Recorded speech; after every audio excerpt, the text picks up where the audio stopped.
누가복음 10장 17절에서 24절 말씀. 70인이 기뻐하며 돌아와 이르되 주여 주의 이름이면 귀신들도 우리에게 항복하더이다. 예수께서 이르시되 사탄이 하늘로부터 번개같이 떨어지는 것을 내가 보았노라. 내가 너희에게 뱀과 전갈을 밟으며 원수의 모든 능력을 제어할 권능을 주었으니 너희를 해칠 자가 결코 없으리라. 그러나 귀신들이 너희에게 항복하는 것으로 기뻐하지 말고 너희 이름이 하늘에 기록된 것으로 기뻐하라 하시니라. 그때 예수께서 성령으로 기뻐하시며 이르시되 천지의 주제이신 아버지여, 이것을 지혜롭고 슬기 있는 자들에게는 숨기시고 어린아이들에게는 나타내심을 감사하나이다. 옳소이다. 이렇게 된 것이 아버지의 뜻이니이다. 내 아버지께서 모든 것을 내게 주셨으니 아버지 외에는 아들이 누구인지 아는 자가 없고 아들과 또 아들의 소원대로 계시를 받는 자 외에는 아버지가 누구인지 아는 자가 없나이다 하시고 제자들을 돌아보시며 조용히 이르시되 너희가 보는 것을 보는 눈은 복이 있도다. 내가 너희에게 말하노니 많은 선지자와 임금이 너희가 보는 바를 보고자 하였으되 보지 못하였으며 너희가 듣는 바를 듣고자 하였으되 듣지 못하였느니라. 샬롬. 오늘도 하나님의 말씀으로 하루를 시작하신 여러분들에게 하나님의 은혜와 평강이 충만하게 넘치시기를 간절히 축복합니다. 2025년 11월 12일 본문 말씀 누가복음 10장 17절에서 24절 말씀을 가지고 하늘의 기쁨을 회복하라 라는 제목을 함께 말씀 나누겠습니다.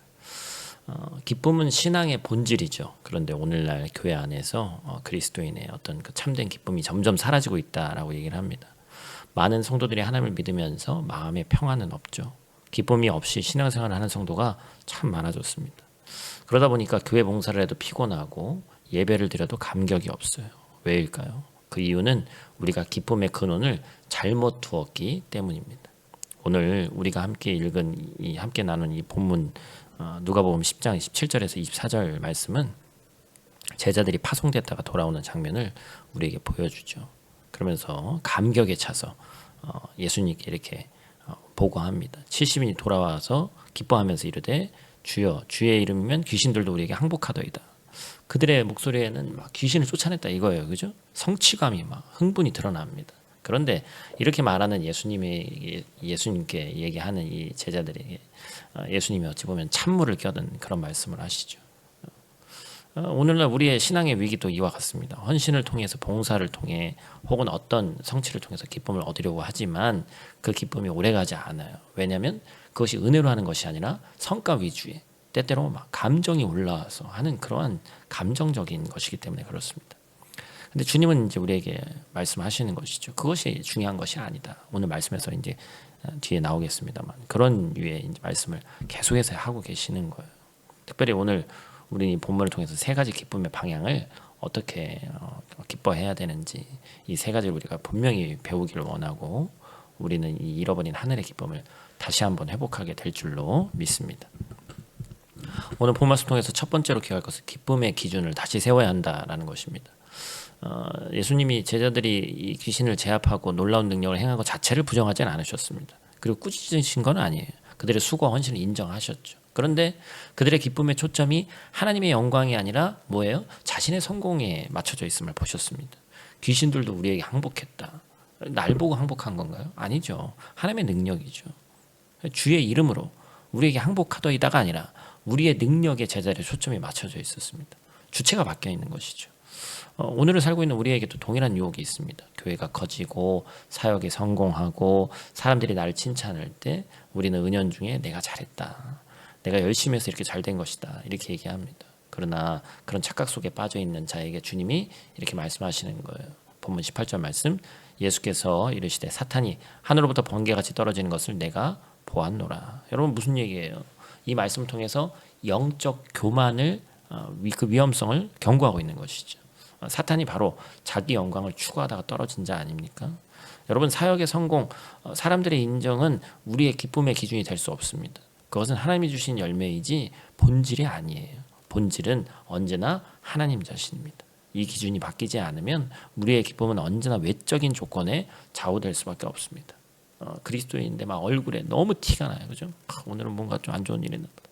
또 오늘 너무 좋은 일 있나 보다. 그것도 참 바람직하지 않습니다. 우리는 말씀의 근거에서 일희일비하지 않는 자가 되어야 됩니다. 그래서 누군가가 너의 기쁨의 원천이 어디냐? 말씀이 우리의 기쁨의 원천이 되는 거예요.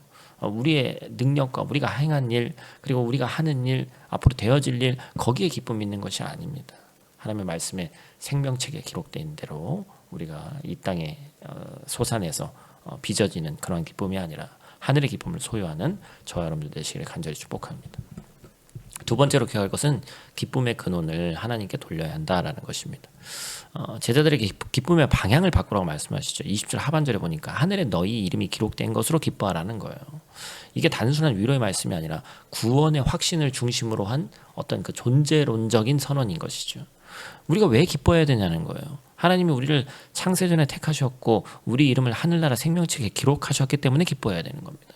사실 이 하나만 해도 충분한 거예요. 사역의 결과가 없어도 사람들의 인정을 받지 못해도 내 이름이 하늘나라 생명책에 기록되어져 있고 하나님께 선택받은 사람이라는 그 사실 하나만으로도 우리는 기뻐해야 되는 거예요. 그게 바로 영원한 기쁨의 근원이 돼야 된다는 것이죠. 특별히 이름이 하늘에 기록된다는 것은 하나님의 언약 속에 나의 존재가 있다라는 의미입니다. 이것은 모든 것이 우리의 공로가 아니라 전적인 하나님의 은혜로 주어졌음을 말해주고 있죠.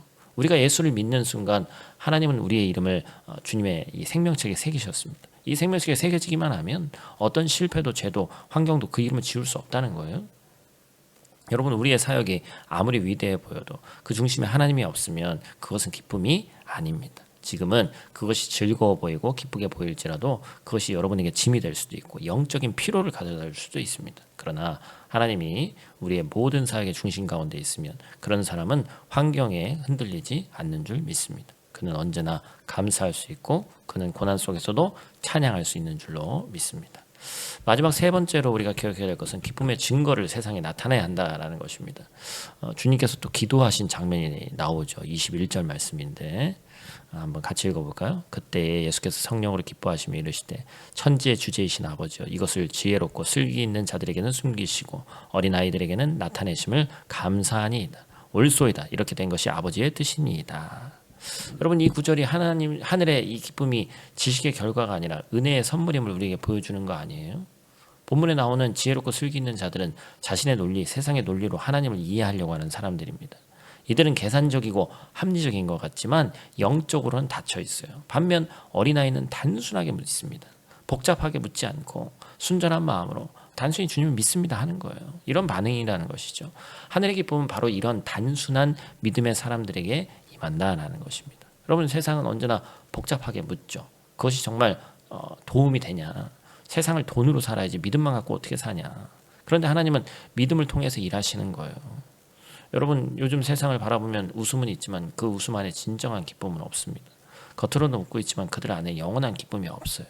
그러나 성도는 눈물이 있지만 그 속에 반드시 하늘의 기쁨이 있는 줄 믿습니다. 이 차이가 바로 복음의 능력인 거예요.